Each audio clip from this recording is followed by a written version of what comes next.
اعوذ باللہ من الشیطان الرجیم بسم اللہ الرحمن الرحیم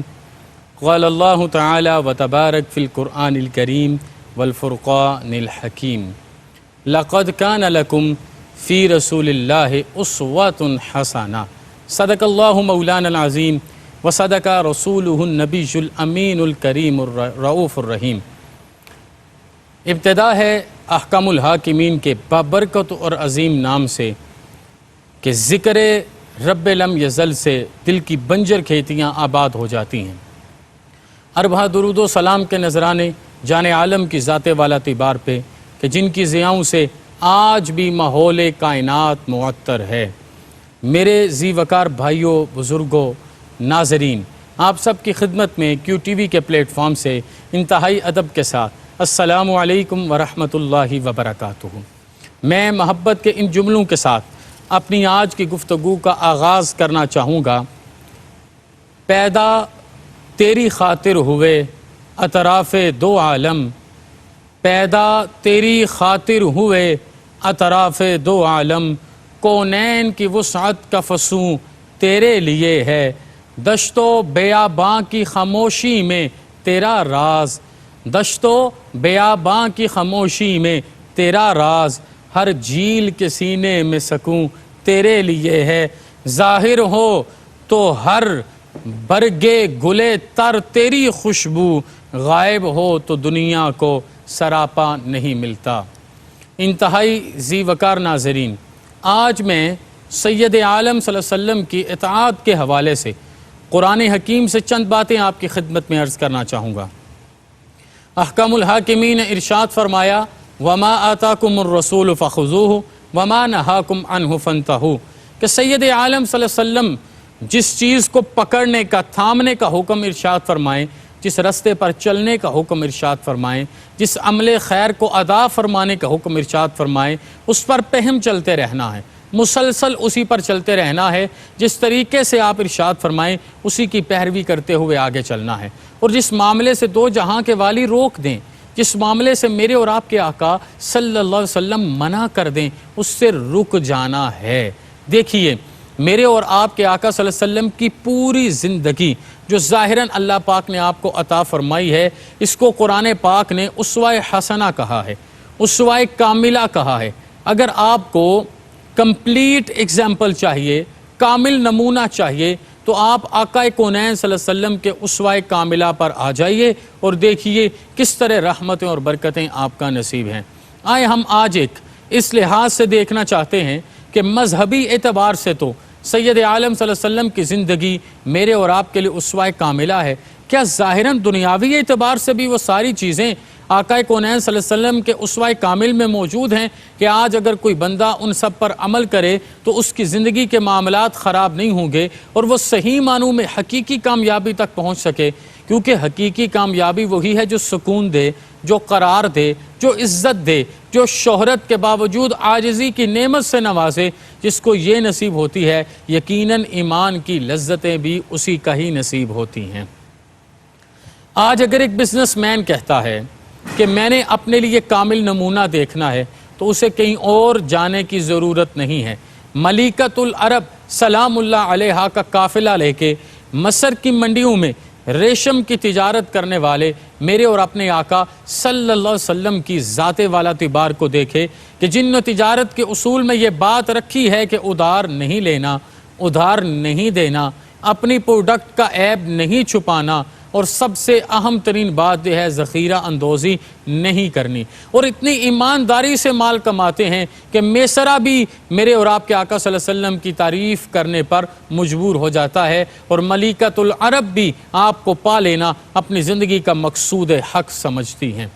اگر آج ہم یہ سمجھتے ہیں کہ سائنٹیفک میتھڈولوجی سے آراستہ اس ماحول میں ہمیں وہ باتیں بتائیے جو ظاہراً دنیاوی اعتبار سے میرے اور آپ کے لیے آسانیاں لا سکیں، اور ہمیں یہ لگے کہ قرآن اور جدید سائنس کا تعلق ہمیشہ سے آپس میں قائم ہے، کیونکہ قرآن ہو یا جدید سائنس، یہ دونوں چشمے رسول اکرم صلی اللہ علیہ وسلم سے فیض بار ہو کے نکلتے ہیں، اور اوریجنل سورس، بیسک اور بنیادی ماخذ ہمیشہ قرآن پاک کو ہی تسلیم کرنا میرا اور آپ کا ایمان ہے۔ تو آؤ آپ میڈیکل کو دیکھ لو، ایک حجامہ لگا کر میرے اور آپ کے آقا صلی اللہ علیہ وسلم نے کتنی بیماریوں کا علاج فرما دیا ہے۔ اس کے علاوہ دیگر جتنی بیماریاں آپ کو ظاہراً نظر آتی ہیں، ایک کلونجی سے میرے نبی نے کتنی بیماریوں کا علاج فرمایا۔ تو آج کے طبیب کے لیے بھی حضور صلی اللہ علیہ وسلم کا اسوہ کاملہ روز روشن کی طرح منور ہے، اسے اپنا حصہ وصول کرنا چاہیے۔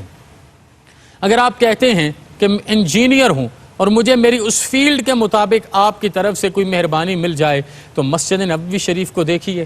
آپ غزوہ خندق کو دیکھیے، آپ کو سب پتہ چل جائے گا کہ میرے رب نے اپنے حبیب کو کن اعلیٰ ترین پلاننگز کے ساتھ اس جہاں کا فہم کامل عطا فرمایا تھا۔ اگر آپ کہتے ہیں میں سپہ سالار ہوں، مجھے اپنے لیے رہنمائی چاہیے، تو آئیے جہاں بر کے سپہ سالار آئیے اور صرف ایک بدر کے مارکہ کو دیکھیے۔ ایک ایسے میرے آقا صلی اللہ علیہ وسلم نے میدان بدر کی اوپر والی اونچی جگہ کو مسلمانوں کی افواج کے لیے منتخب فرمایا، پھر اس کے بعد کیسے پانی کے کنووں پر قبضہ کیا، کیسے عشاء کے فوراً بعد سونے کا حکم دے دیا، کیسے اپنا ایلچی بھیج کے کھانے جو پک رہے تھے وہاں دیگوں کا حساب اور جانوروں کا حساب لگا کے دشمن کی حقیقی تعداد کا پتہ کیا، کیسے حضور نے صف بندی فرمائی، کیسے اپنی عریش کو اس جگہ پر لگایا کہ پورا میدان آپ کے کنٹرول میں تھا۔ یہ آقا کونین صلی اللہ علیہ وسلم کے وہ سکلز ہیں جن کو آپ آج کی آرمڈ فورسز کے لیے اسلامک میتھڈولوجی کے ساتھ موجودہ دور میں استعمال کر سکتے ہیں۔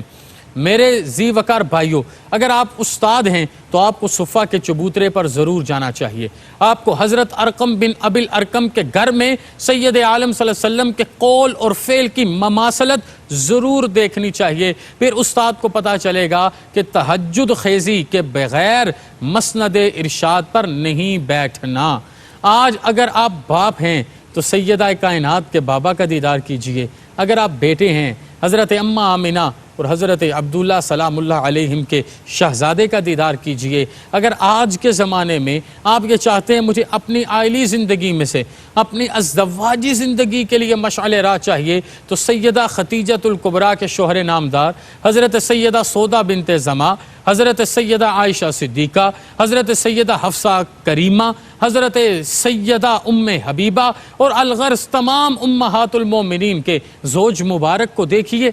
سید عالم صلی اللہ علیہ وسلم کی زندگی کو پڑھیے، آپ کے گھر کے معاملات کو دیکھیے، آپ کا اپنی خواتین کے ساتھ کیا گیا ایک ایک معاملہ دیکھیے، آپ حیران ہو جائیں گے یہ کون سی کرم نوازی ہے۔ آج کے زمانے میں اگر آپ حکمران ہیں تو مدینہ منورہ کی ریاست اول کو دیکھنا ہے، مشکل حالات میں سروائیو کیسے کریں، کہ آج ہمیں یہ انزائٹی ہے نا، ہمارے اوپر حالات مشکل ہو گئے، ہمارے اوپر دشمن قابض ہو گیا، ہمارے کاروبار جاتے رہے، ان سارے حالات میں سروائیول کیسے کرنا ہے تو احد کے بازار میں آ کے دیکھیے یا صلح حدیبیہ کے موقع پر میرے نبی صلی اللہ علیہ وسلم کا فہم اور تدبر دیکھیے، حضور سید عالم صلی اللہ علیہ وسلم کی حکمت دیکھیے۔ یہ تو وہ ظاہراً چیزیں ہیں جنہیں آپ اپنا سکتے ہیں، لیکن آج اگر ایک مومن یہ چاہتا ہے کہ اس نے اپنے دن کو اور رات کو کیسے گزارنا ہے تو دن کے بارے میں جناب انس بن مالک سے پوچھئے نا کہ حضور سید عالم صلی اللہ علیہ وسلم کا دن کس طرح صدق و صفا کا منبع بن کے گزرتا، رشد و ہدایت کی اما جگہ بن کے گزرتا،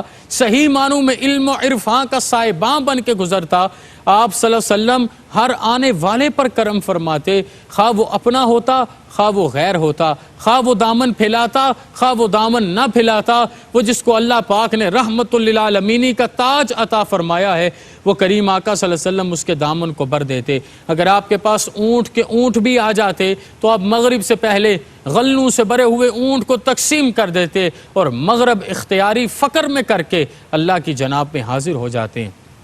اور آپ کی رات کی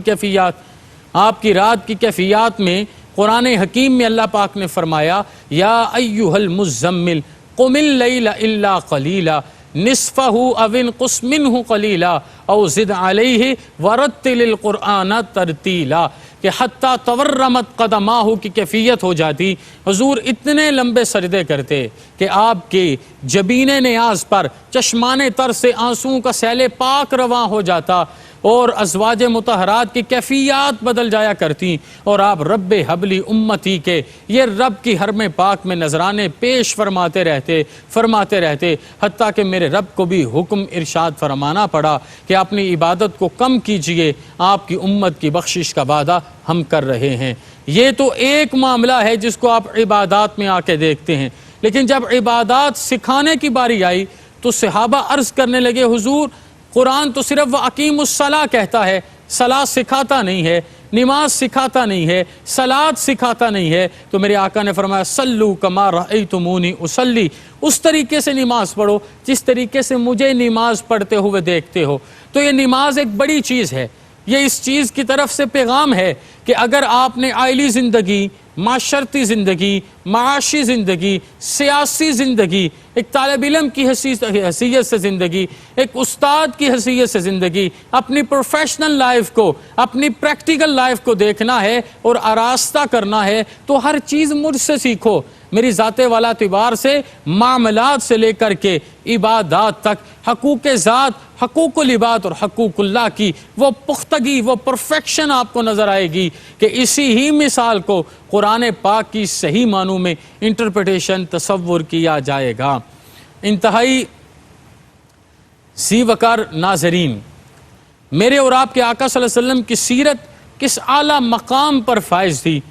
کہ یہ بات آپ نے پہلے بھی سن رکھی، لیکن یہ نفسیات کائنات پر کس طرح اثر کرتی ہے، انسانی نفسیات پر کس طرح اثر کرتی ہے کہ ایک انگریز پروفیسر نے، بعض نے کہا وہ جرنلسٹ تھا، لیکن جو کوئی بھی تھا، اس نے جب یہ واقعہ سنا کہ سید عالم صلی اللہ علیہ وسلم کی جناب خاص میں تشریف فرما ایک صحابی رسول استدعا کر رہے ہیں کہ چند دنوں سے میرا بیٹا مجھے نہیں مل رہا، آقا کونین صلی اللہ علیہ وسلم تشریف فرما ہیں، وہ بار بار استدعا کر رہے ہیں، حضور نے دعا فرما دی، اتنی دیر میں کسی نے آ کے آواز دی آپ کا بیٹا میں نے فلاں باغ میں اس طرح کھیلتے ہوئے بچوں کے ساتھ دیکھا ہے۔ وہ اٹھنے لگے کہ میں جاؤں اور جا کے اپنے بیٹے سے بات کروں۔ وہ باپ تھا، تڑپ تھی، فوری اٹھ کے چلے گئے۔ آقا کونین صلی اللہ علیہ وسلم نے دوسرے صحابی کو بھیجا، کہا اسے بلا کے لاؤ۔ وہ واپس آئے، کہا وہاں جا کے اپنے بیٹے کو بیٹا کہہ کے نہ بلانا، بیٹا کہہ کے نہ بلانا، حضور میرا بیٹا ہے، اگر میں بیٹا کہہ کے بلا دوں گا تو کیا حرج ہے؟ میرے نبی نے ارشاد فرمایا اگر تم بیٹا کہہ کے بلاؤ گے ممکن ہے وہاں پر کوئی یتیم ہو، وہاں پر کوئی یتیم ہو، اور اس نے بڑے عرصے بعد یہ لفظ بیٹا باپ کے جذبات میں سنا ہوا ہو اور شہد کی طرح اس کے کانوں میں اتر جائے، لیکن جب وہ مڑ کے دیکھے اسے اس کا باپ نظر نہیں آئے۔ میں یہ بھی نہیں چاہتا کہ کسی کے لفظ سے بھی میرے کسی امتی کی دل آزاری ہو۔ یہ میرے آقا ہیں جنہوں نے تھوڑے کھانے کا حکم دیا، اس پر عمل تو کیجئے۔ آپ کی sugar, blood pressure, cholesterol, uric acid ختم ہوتا ہے کہ نہیں ہوتا؟ یہ میرے نبی ہیں جنہوں نے رات میں اس کیفیت میں نیند کا حکم ارشاد فرمایا، آیت الکرسی پڑھ لیجئے، سورۃ الملک پڑھ لیجئے، اللہ کا شکر ادا کر لیجئے۔ یہ حضور سید عالم صلی اللہ علیہ وسلم کی ذات والا اعتبار ہے جنہوں نے یاسین والقرآن الحکیم کے ذریعے اپنی اخروی منازل کو آسان فرمانے کی تلقین کی ہے۔ یہ حضور پر ہی اترے ہوئے قرآن پاک کا فیضان ہے کہ جب اللہ دے دے تو لئن شکرتم لازیدنکم کے مصداق بن جاؤ، اللہ برکت بھی عطا فرمائے گا۔ اولاد ہے تو برکت ہوگی، مال ہے تو برکت ہوگی، کاروبار ہے تو برکت ہوگی، جوانی ہے تو برکت ہوگی، زندگانی ہے تو برکت ہوگی، ماں باپ ہیں تو ان کی زندگیوں میں برکت ہوگی، اولاد کی زندگی کے اگلے معاملات میں برکت ہوگی، اور یہ رب کا کرم ہوگا کہ اگر شکر گزار بن جاؤ گے تو میرا رب آپ کو اپنی جناب سے پناہ عطا فرما دیں گے۔ آقا کونین صلی اللہ علیہ وسلم کی زندگی میں ہم دیکھیں آپ نے بچوں سے، بڑوں سے، قیدیوں سے، اپنوں سے، پرایوں سے، حالت جنگ میں، حالت امن میں، مختلف قبیلوں سے، حتیٰ کہ قریش سے جو فتح مکہ کے موقع پر معاملات کیے، ہمیں یہ بات بتاتی ہے، سید عالم صلی اللہ علیہ وسلم کی سیرت یہ بات سکھاتی ہے کیسے دشمن کو دوست بنایا جاتا ہے، قدموں میں گرایا جاتا ہے، اللہ سے ملایا جاتا ہے اور رحمتوں کا نزول فرمایا جاتا ہے۔ ہماری تاریخ بڑی زرخیز ہے، میں آپ سب کے سامنے ہاتھ باندھ کے التجا کر رہا ہوں، آؤ آقا کونین صلی اللہ علیہ وسلم کی سیرت پر عمل کرو، سید عالم صلی اللہ علیہ وسلم کے نقش کف پاک کو چوم کے اسلام کے رستوں پر راہ گزر پہ چلو، میرا رب ہر مشکل کو آسان فرما دے گا، کرم ہوں گے، فضل ہوگا اور اللہ کی رحمتیں نصیب ہوں گی۔ وما علینا الا البلاغ المبین۔